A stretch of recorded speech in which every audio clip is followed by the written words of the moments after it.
All right, it's go time. We are live, Ashwin. How are you, man? I'm well, thanks, mate. Yourself? All right, beautiful. I love it when someone calls me mate. I've been in North America now for 30 years, so no That's one how we said roll that here. before to me. All right, that's brilliant. Well, ladies and gentlemen, I have Ashwin Ram today, and we are going to go through a little bit more of the security report in just a moment. But Ashwin, tell us where you're dialing in from, mate, and what it is you do.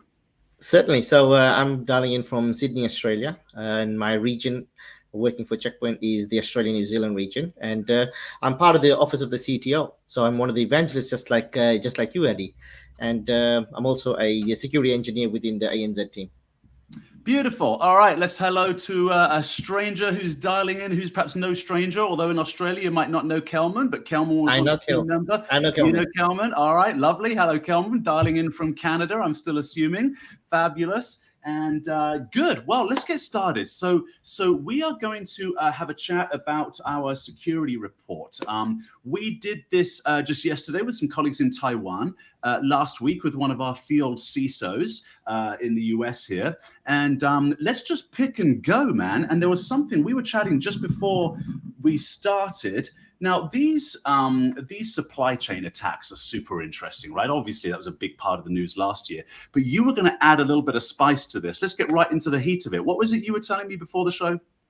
Yeah, sure. So, vulnerabilities, right? I think the fact that we're just seeing so many vulnerabilities now being exploited, and it's pretty crazy. And what I found really interesting when I was reading the security report is just the number of vulnerabilities that are actually from over 10 years ago, which I find fascinating. So, begs the question: why are attackers actually still using vulnerabilities from 10 years ago, 5 years ago? And I think the reason is because, well, Eddie, it works. It works for them, right? What does this mean? It means that organizations need to do a better job at making sure they address those vulnerabilities.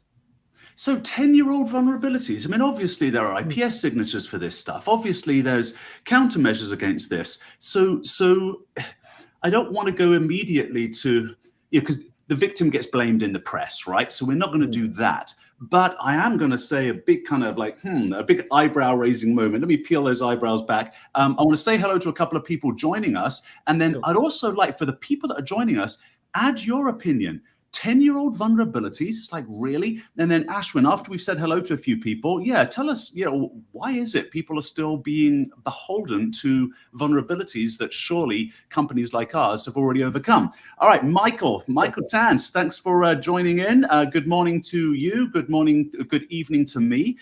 We've got Diang, thank you very much. Morning all. Dialing in also from Malaysia. I think you dialed in before, and I tried your name, my friend. So I'm going to call you Jay, but let's really go for it. JS what do you think, Ashwin? You'll know this name better than I would.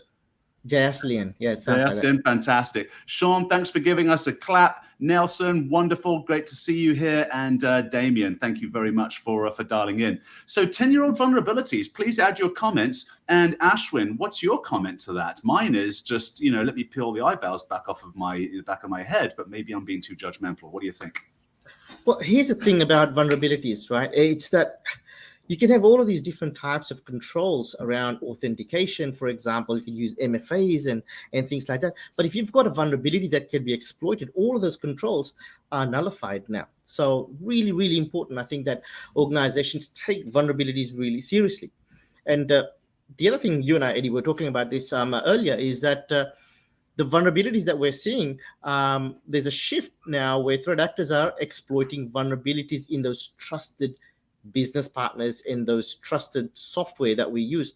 So this kind of, in my mind anyway, it flies in the face of the whole approach around whitelisting of applications. Now, that's not to say that you shouldn't do whitelisting. You should always, add as many controls as you can to make it as difficult as possible for threat actors.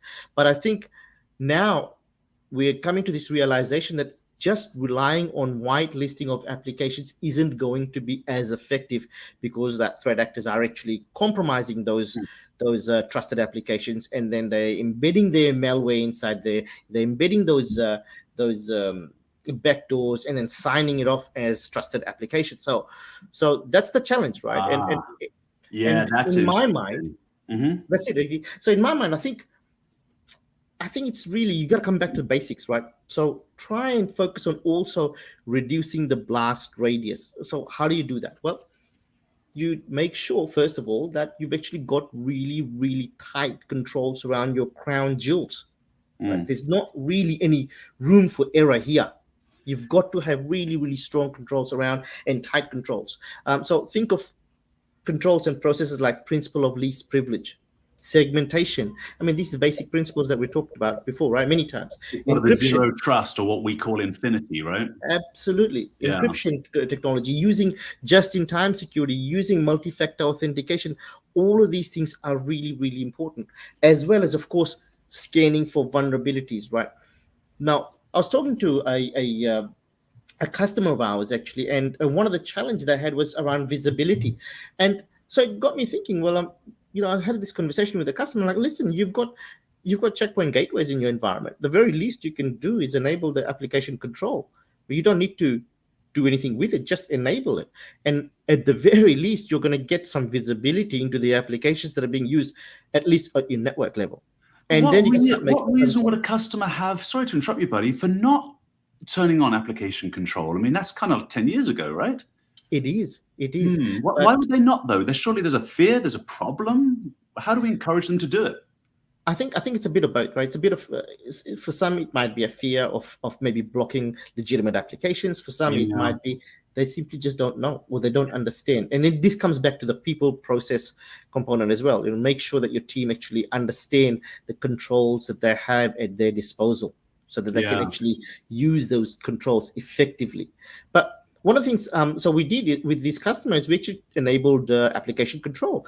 And what was really interesting is that not only did we identify applications that weren't permitted, but we also identified applications that were actually dangerous. Right? They had Tor and Hide My Ass, these proxy anonymizers running inside their network. Is this an enterprise organization, or this is an enterprise organization? And what was interesting is that it was some of the security team that were actually doing this. Yeah, right. Typical. Downloading movies. Yeah. So those are, that's the kind of sort of challenge that we're sort of seeing at the moment. But it's also really important that you validate the controls that you have, and make sure that your trusted partners are also elevating their level of security, because what we're seeing is those trusted partners are becoming the entry point. And I'm not just talking about software here. There's obviously the software, that vulnerabilities in the software that a customer is using or the end user is using, but there are also vulnerabilities in software that are being targeted, which are being used by those managed service providers. So as soon as a threat actor compromises those managed service providers, now they're able to infiltrate all of their customers. So that's the risk that we face. Yeah, so why Microsoft and these kinds of outfits are constantly targeted, right? Let's have a look at what the audience is saying. So we said hi from the Philippines. Nelson is saying time to clean house. Absolutely, that was my kind of eyebrow moment, and I'm pleased, Ashwin, that you've added a lot more detail to that. Hello from Argentina. Thanks for dialing in your evening time. Much appreciated, Jay. You're welcome to return the favor and call me Ed if you like. And good morning from, and hello everybody from Fiji, your old homeland, my friend. How's that? All right. Hi, how you doing, Adriel? All right. You know Adriel, do you? I do. He was actually at CPX Bangkok when we were holding CPX. Sweet. A customer of ours or a partner, or? He's a partner. Okay, lovely. Well, thanks for dialing in, Adriel. That's absolutely wonderful. Yeah, well, listen, I want more comments from the audience, absolutely, on why you think, it's a challenge to have, 10-year-old vulnerabilities, not countermeasured with technologies that are already existing. And you touched on it a little bit too in your answer. And I want to hit this one because I think it's the emotional fear of false positives, right? And I call it an emotional fear. Well, it's actually, the problem is much bigger than a technology problem. And it is something that the department of the CISO, I believe, needs to be shared with the CEO. It's a cultural change that you need at your organization. If you are fearful of the false positives, slowing your business down to a crawl, because guess what, CISOs? It's actually not your responsibility that the organization can't handle false positives. Now, that's a heck of a statement. right, from a security guy. But with a hand on my heart, I really, truly believe that if we can help educate, and this, by the way, this security report is excellent for that. It's very much layman's terms. This is the kind of document that you can sit down with the department of the CFO, the CEO, and say, hey, look, this is what I'm facing every day. I'm facing this kind of a challenge. And if we can be more of a nimble, culturally nimble organization, so that when we experience false positives, not if, when we experience them, we, number one, never experience the same false positive twice. Now, that's my responsibility as a CISO. So I will give you that, okay? Check. I will own it that we won't have the same false positive a second time. But you, CEO, and the entire organization, the cultural organization, we share responsibility for the fact that when there is a false positive that does hinder business, we know how to adapt quickly so that we can minimize the damage from the false positive. Better that than be in detection only mode, let the unknown bad things in, and then try to mitigate that kind of danger. It's like pick your poison. There's never going to be a great scenario in cybersecurity. It's going to be the least of the poisons. Now, that might sound negative, but I truly believe that in our role, simply because of the philosophy of the way good guys and bad guys operate, that's the pinnacle. That's what we're going to achieve. This is what I mean by good guys and bad guys operate. The department of the CISO needs to be right 100% of the time. Threat actors need to be right once. There is massive penalty for the department of the CISO to be wrong once. There is zero penalty for a threat actor to be wrong 100% of the time. Right? There's no penalty for them. So this is what people outside of cybersecurity need to understand. And this report, ladies and gentlemen, will help you do that. Anyway, those are my kind of thoughts. Let me say hello again to Fiji. Right? So thanks. Great, awesome stuff. Wonderful. Well, we hope this can help you, by the way. And as our partner and any other Checkpoint customer, just head over to checkpoint.com. Here we go, checkpoint.com. Let me just expand this for you. And you'll see right, the very first banner right there is download the security report. So I'm just at checkpoint.com and you'll see this banner right here and you can download this report from us. All right, Ashwin, other thoughts then? Well, Eddie, on Yeah, that point, I think you're absolutely right. What security professionals, particularly CISOs, and even those organizations that don't have a CISO but have a head of cyber, need to understand is that these decisions need to be business decisions. It's our responsibility to highlight the risks and then make it the responsibility of the business to make the decision on whether we want to enable those controls or not and what the risks are. Right. So all too often, I see cybersecurity professionals taking on that responsibility when it really isn't a security decision, but a business decision. So I think really important. Now, the other thing you touched on actually was around people as well, right? And here's the thing. It's not just a technology problem, these vulnerabilities, right? It's also a problem with people and process. I'm going to share with you a little story. So this is back when I was a professional services consultant, and I was actually called to do a health check for a very large organization in the APAC region, and I stumbled across a configuration on one of their gateways where the IPS was actually configured as an IDS. Now, upon further investigation, I found out that for the last 3 weeks, this particular gateway, which was a perimeter, right? So facing all the threats from the internet, right, was actually configured as an IDS. And when I dug deeper, what I found was something really interesting. The security team were doing some troubleshooting. They had enabled the IPS system to be in IDS mode. They did the troubleshooting, and then the application started working, and they forgot to turn it back into IPS mode. Now, what that meant is that all of the threats that would have been trying to attack this organization was permitted through. We would have highlighted it as an alert, but we wouldn't have blocked it because the fact that it was actually put in detect mode. When I investigated this further, I found out that the engineers that actually did the troubleshooting didn't know or didn't have the right skills to actually go back and revert the changes. So there was a failure at the people level because clearly the training wasn't there, the knowledge wasn't there. But it was also, to me, it highlighted fundamental flaws in this organization's process, because they should have seen alerts from the gateway saying, hey, I'm in IDS mode. They didn't. So they were not monitoring the systems either. So again, if you want to prevent attacks that are leveraging IPS or leveraging vulnerabilities, you've got to make sure your controls are configured in line with best practice. You've got to make sure your people, your process, and the technology are all finely tuned.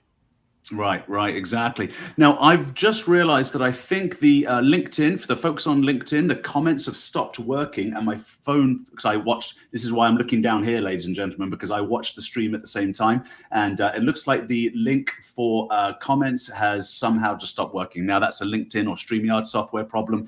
You'll still see this on the archive. There will still be opportunity to comment there, and we'll get back to you. But apologies, anybody on YouTube or LinkedIn, if you're trying to comment, it's not coming through to us. So if you're listening, but we are not replying to the comments and bring them in, that's why. I'm afraid I can't see them. Hopefully they'll load soon. So Ashwin, this is interesting, because have you heard in Australia of BISO roles? We've got the CISO, the BISO, the Business Information Security Officer. Have you heard that one yet? I have. I've seen a number of BISO roles coming through now, yes. Right. One of our former employees, Brittany, I forget her name. She was a security engineer with Checkpoint in the Midwest of the US somewhere. She is now the BISO for a very large healthcare organization. This was sometime last year, and I gave her a call and I said, yeah, what's a BISO? It's the person that tries to solve the problem of what we're talking about right now, right? The people and process bit.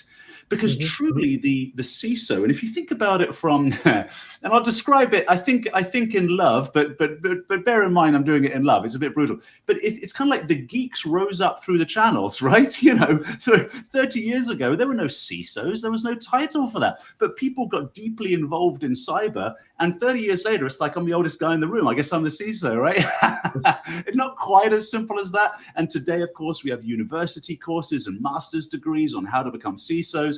And of course, people who learned 30 years over the ranks, believe me, deep respect, because those are the ones that touch the technology from the very beginning. And actually, so Kelman, thank you, mate. You're showing us that no comments. I'm not sure no comments question marks means no comments aren't working, but that came through. So awesome. Thank you for confirming that.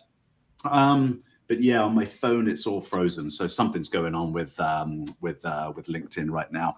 I think we're just practicing the art of listening, Nelson. Very good. Very good, my friend. But I want your opinions. You got to dial in here.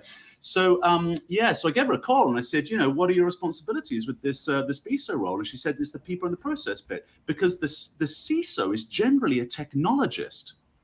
And I started thinking, well, that is interesting, because for a few years now, I've advocated for, and we see this in industry now, the CISO typically reports to the CIO.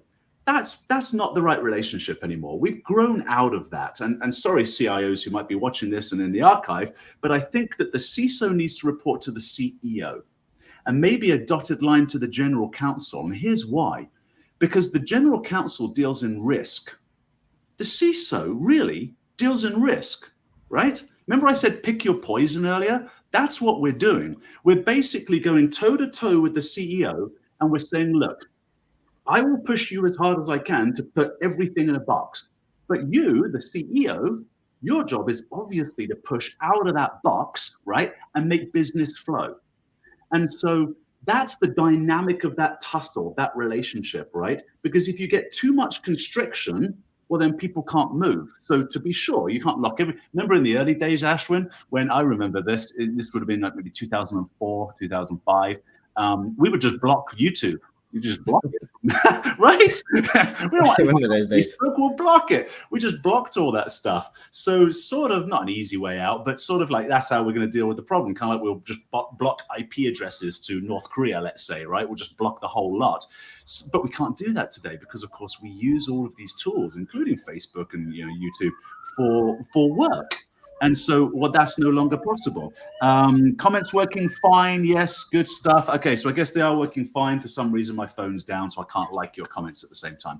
So, all right, Eddie, good stuff. Yes. From my point of view, I think, well, let's tackle the BISO, CISO role. I think you're right. Typically, traditionally, CISOs have been very, very, tech-savvy guys who have actually come up the ranks that way. But what I'm seeing also is this new generation of CISOs, because there are now actually programs available for CISOs to be trained in the art of being a CISO, in the art of being a cyber leader. So there is that element. So it's really important, because the thing with CISO is that cybersecurity, as one of the authors that I admire wrote, it's a contact sport, right? You're actually What? it's a contact sport. You get Oh yeah, it's contact a sport. brutal sport. Right. Um, That's great. so there are lots of egos there from various different executives playing against each other as well. So it's really important to understand that politics as well at that level. And when you have an engineer who's been an engineer all his life, being thrust into this role, it's very different mindset. You've got to understand how to actually talk to executives. You've got to understand how to talk to board, how to make an impact, how to tell a story that has an impact. So there's all of these different elements to it. And I think it's really important for CISOs to actually get that sort of training, get that sort of, there are various different courses available for that sort of stuff. So I think it's really important that you do have that, that sort of feather in your cap, so if you will, around how you actually approach cybersecurity for CISOs nowadays. So yeah. And I'm going to say something a bit unpopular in just a moment, but let's get Nelson's opinion, and it's going to be about CIOs. So Nelson's saying CISO needs to point to CEO or board. So agreed, good stuff. I think we're getting consensus on this. I see it a few places now. I see the CISO reporting up. I don't see any CISOs on the board of directors. That would be nice confirmation that our industry is like truly matured. CIO and CTO have separate functions, separate domains. Agreed. Okay, so Nelson's also saying checks and balances, accountability. Well, okay, so here's the point I was going to make. Thank you, Nelson. You just teed me up, my friend. I owe you a coffee. Because you think about when Volkswagen Latin America, now I think this news should have certainly hit Australia. It was massive news, and it was so egregiously terrible what they did. So if you recall, this was around 2002-ish, I think, maybe a little later. Much later, maybe 2010-ish.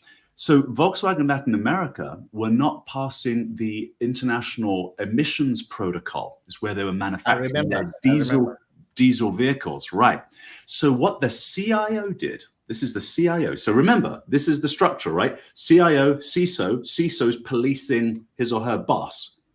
How's this going to go, right? So what the CIO of Volkswagen America, of Volkswagen Latin America did, is got somebody on his team to go and source a piece of software, legitimate software, to deceive the international emissions protocol for diesel engines, so that they could release all these cars around the globe and puff out all of their emissions and smoke. Like, that's just wow, considering we're so green today, right? It's like the nerve of these guys.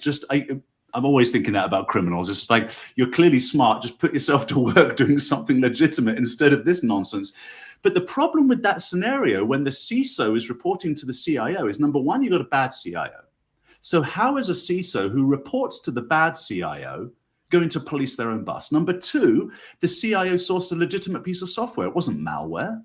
So how was the CISO supposed to catch that, right? It wasn't part of that sort of domain. And really, the CISO is to catch nefarious activity. It's not just malware. If we're talking purely technologists, then it's like, yeah, I'm looking for nefarious code, right? So yeah, we're looking for nefarious activity. So because that happened, that was the impetus for me to say we've got to change the dynamic of that relationship. And so now to the really unpopular thing that I say, and I don't, it's okay. We always try to do caveats when we say unpopular things so we don't get annihilated right online, but I'll just say it anyway. Do you remember in the early days, before the internet, when you worked at an office and they bought in, let's say, a new fax machine or a new photocopier, facilities management, they were gods, because you couldn't do anything without facilities management. So you bring a new fax machine, new photocopier, and the facilities guys would come in with their screwdrivers and they'd run cable and they'd plug in. Right? They were the gods, right? Where are facilities management today? I don't know. I don't even know where ours is. They're somewhere, but they do their thing. And I guess we've run all the cable we want to run in this world. That's right. That's it. Give me wireless, no more deep sea cables or all the rest of it. So we've run all of that cable.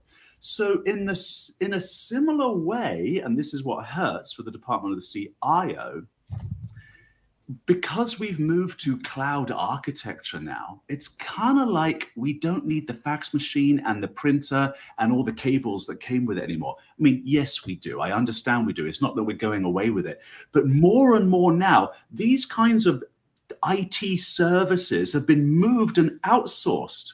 So I think you're going to see a diminishing amount of power and responsibility from the department of the CIO over the next 5 or so years.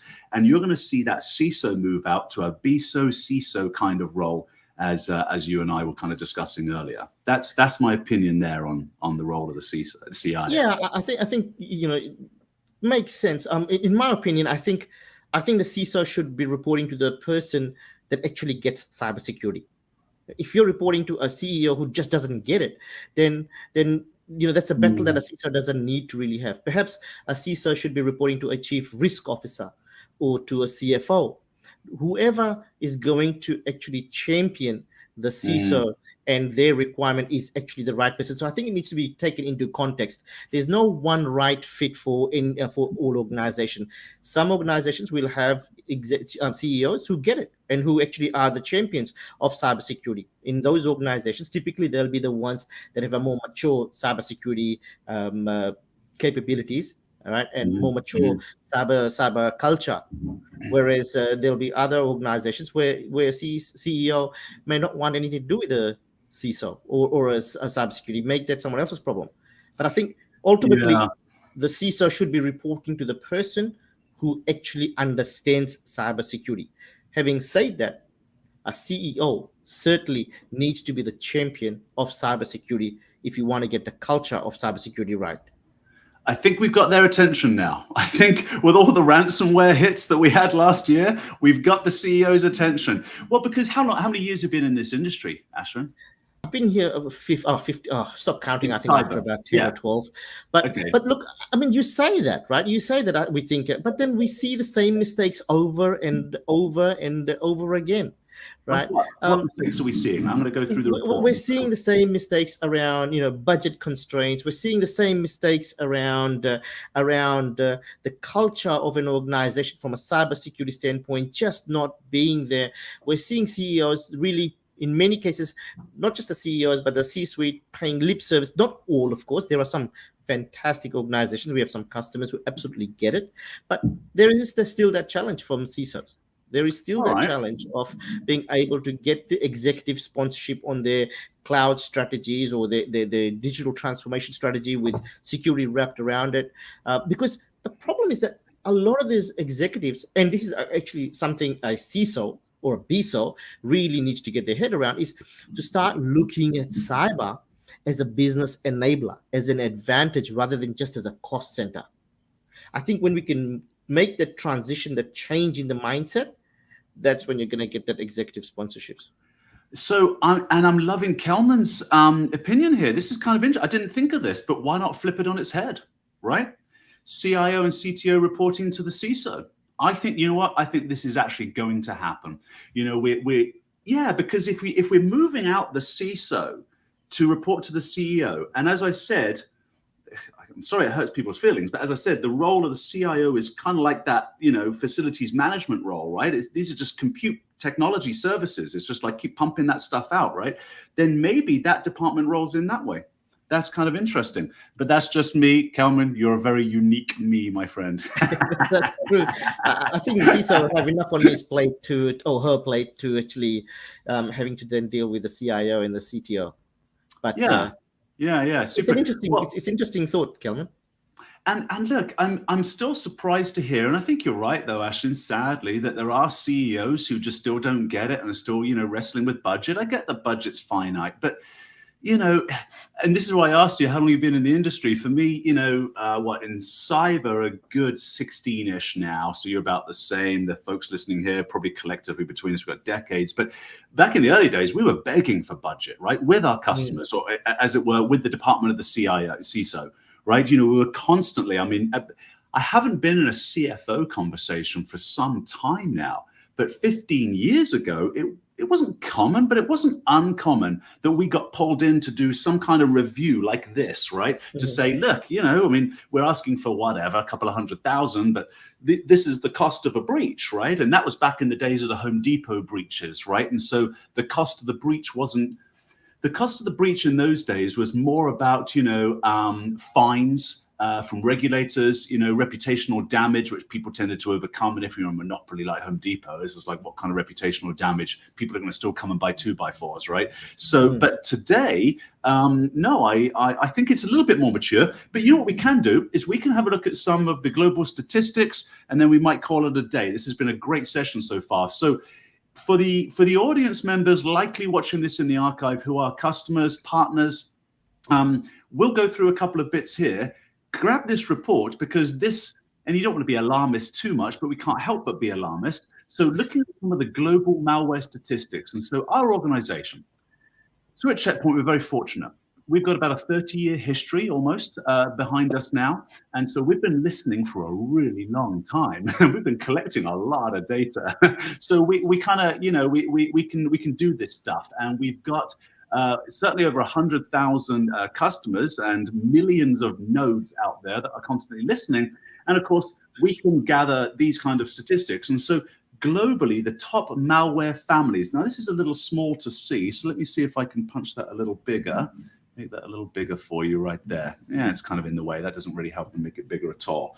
Doesn't matter. I'll go back to this. I will fix that for the next time I'm live streaming. But to show you right here, we're saying trick bots. So trick bots have had an 11% increase, more than double of any other increase in the malware families right now.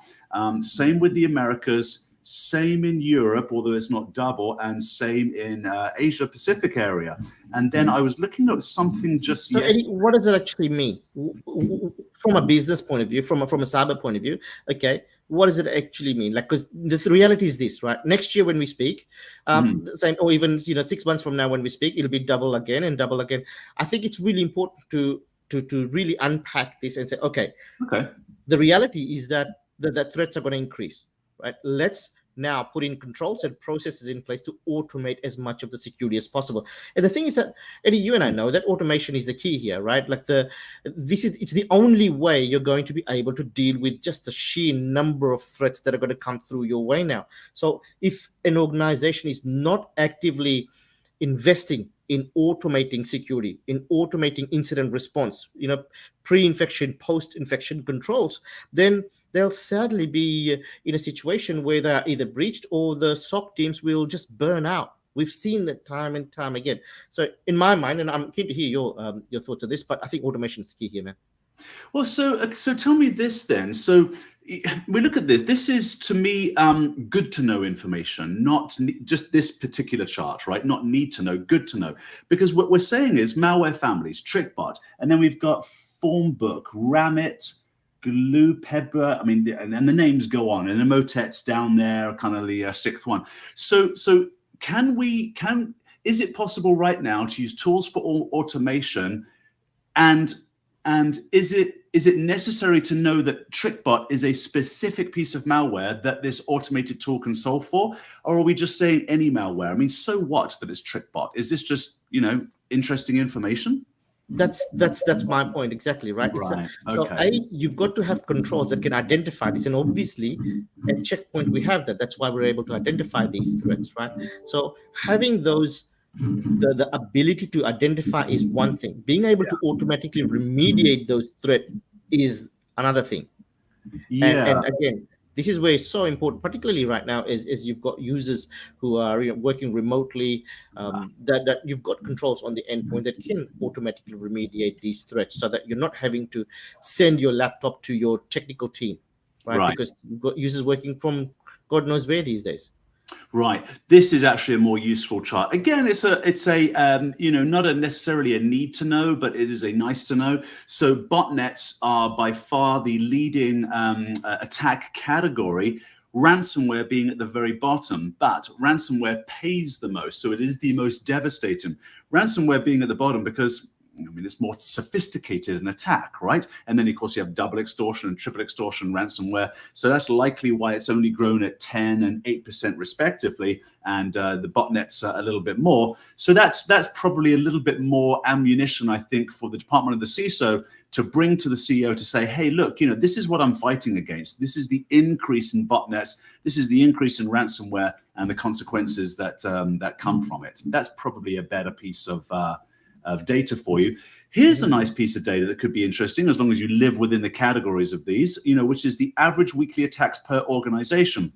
So with education and research, and Danny from last night's show over in Taiwan, he pointed out the obvious that I didn't see at the time. So credit to Danny.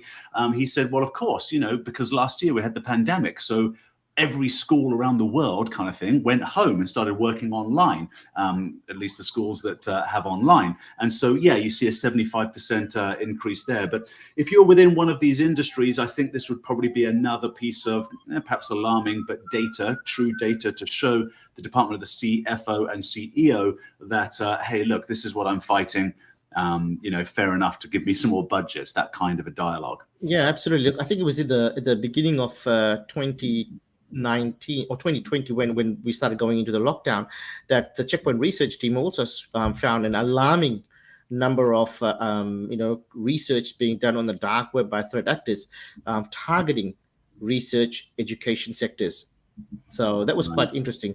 And again, it's because organizations have had to pivot and pivot very, very quickly from delivering education and lessons in person to trying to do it online, and that obviously that pivoting meant that most organizations, most education sector focused on enabling technology rather than having security at the forefront. We saw a lot of security oversight here, and a lot of organizations did get compromised. Yeah, you can understand the impetus that would have been, let's get these kids educated as soon as possible, get them online, get them talking to the teacher, and then we'll deal with controls afterwards. And then we had that Zoom bombing. Do you remember that nonsense? And actually, I've got to give credit to the CEO of Zoom, went on the mainstream news out here and took it on the chin. Good for him, because the reality was Zoom bombing was simply that people didn't know how to activate the password in Zoom. It wasn't Zoom's fault. But he took it on the chin and he basically said, look, we need to make it more user-friendly for you. In other words, it's there, please look, please click, but you didn't click. So, okay, I'll try to make it a little bit easier for you. So you had those kinds of things happen, and, security came after the fact. And that is a thing that we typically battle right all the time as cyber. Absolutely, and I think we actually worked quite closely with Zoom to help them with their security capabilities. Right, we actually provided a lot of advice on how they can tighten the controls around their offering. So good on Zoom for doing that. Yeah, I remember that. And where I went last night when I was talking about education was I said, it's probably for intellectual property. Certainly, it's the education piece that really made it increase. But, on the intellectual property, and perhaps I'll finish with this bit and I'll turn it over to you for a final kind of say, and then the audience to say goodbye. But interesting, we were talking about YouTube earlier and the fact that obviously we would never block that from corporate machines anymore. So this is a good story. There was a gentleman at a certain aviation company. What his role was to create how to fix it videos for certain parts of their of their turbine. Okay, gas turbine, I guess. And so what he was actually doing, though, is he was embedding intellectual property. He was stealing files and he was embedding them into actual watchable break-fix videos that he was also creating on their technology. It's called stenography, right? When you hide things within images or within videos, stenography, right? And so so he was just embedding all these documents in there and then just uploading these videos to YouTube, and legitimate YouTube videos that customers around the world were watching legitimately. They had no idea it was in there. But his spies, industrial spies, were downloading these reports in China as it happens, reverse engineering the algorithm that he put it together with, and that's how they were getting the data out. Now, interesting way that this guy was caught. There are tools now to give trends and baselines to human behavior. Now, I'm not sure of the actual statistics, but let's say this gentleman usually produces 2 videos a week, something like that. Well, what the tool did is it saw him and it's trended him at 2 videos a week. And then suddenly, because guess what? Criminals are greedy. They're just normal human beings and they want to get rich fast. So they tend to lean in the direction of greed, criminals do. They tend to lean in the direction of get rich quick, right? Otherwise, there wouldn't be a criminal. So get rich over 30 years, it's guaranteed. Get rich over 1 year, it might be guaranteed. So the technology suddenly saw this man creating, whatever, 10 videos a week and said, odd, weird, it's an anomaly. We're not necessarily saying it's bad, but we're saying human eyes here, please. And when human eyes went on it and said, yeah, that is weird, then a human can get involved, and that's how this gentleman was caught. So this brings us to what I call the cat meow of Checkpoint, right? This has been our mantra since the very beginning. Reduce the number of vendors you have to a bare minimum. We like to say, and this is a really aggressive number, 4 to 10. If you can get your security vendors, we're talking about a big enterprise. If you can get your vendors down 4 to 10, now most people are like, really 4 to 10? Because they've got like 60, right? Mm-hmm. So now, and yeah, okay, you've got SIMs and there are great SIMs out there. We've got great tools for that too. But you're really working your SIM hard when you've got 60 technologies, when you could reduce it, let's say, to even 20, right? Because in complexity, there lies vulnerability. When you've got too many blinking lights, you don't know which alert to look at. This guy's producing all these videos. This is not something you're going to look at if you've got 500 other lights that are blinking at you, all calling for your attention. And so, that single pane of glass, that vendors have been promising that for years. And I will say that we haven't delivered on a single pane of glass. But we've got a pretty big pane. You can get a lot of stuff on our pane of glass. You really can. There's maybe 3, 4, 5 other technologies that you might have to get outside of that. So I'll sort of end my piece with that, ladies and gentlemen. Ashwin, any sort of final thoughts before we say goodbye to the audience and live forever in the archive? Look, on the topic of consolidation, obviously we're a vendor and we're going to say consolidate with us, and we've got a proven track record of why you should consolidate with us when it comes to security effectiveness, obviously. But it's actually, the proof is in the pudding of why you should be consolidating. If you look at reports like the Ponemon Institute's Cost of a Data Breach report, they highlight that those organizations that have consolidated their security, in the event the unfortunate happens and there's a breach, there's a 50% increase in cost if you haven't consolidated. So it actually, there's a dollar figure now you can apply. Yeah, wow. There's a dollar figure you can apply to your consolidation strategy and get that over the line with your executives, for example. And obviously you save money anyway because you're consolidating your security. Yeah. So it's a win-win. That's really interesting. I have stumbled across that institute a few times in the past. Would you mind, after the show, put a link in the chat, in the comments of this? Go find it on Checkpoint's LinkedIn page. Put a link there because I want to take a look at that. I want to download that report. That would be really interesting. Yeah. Sure. I'll do 2 things, Eddie. I'll put the report there, and I'll also put my CPX talk link there as well, because I actually cover this in the CPX talk on how to reduce the cost of data breach. So I actually cover that at the back end of that talk. Brilliant, buddy. Absolutely. So find this particular stream, throw it into the comments. You can do that after the fact, right? You'll just see all of the live comments at the bottom. Give us those 2 things. I want to see them both. Ashwin, buddy, thank you so much. This was a great talk. I really appreciate it, man. To everybody that's listening, thank you so much for being here. It's our mission to keep the world safe online, and I hope this kept us a little bit safer, today's dialogue with Ashwin. Eddie, always a pleasure. All right, buddy, fantastic.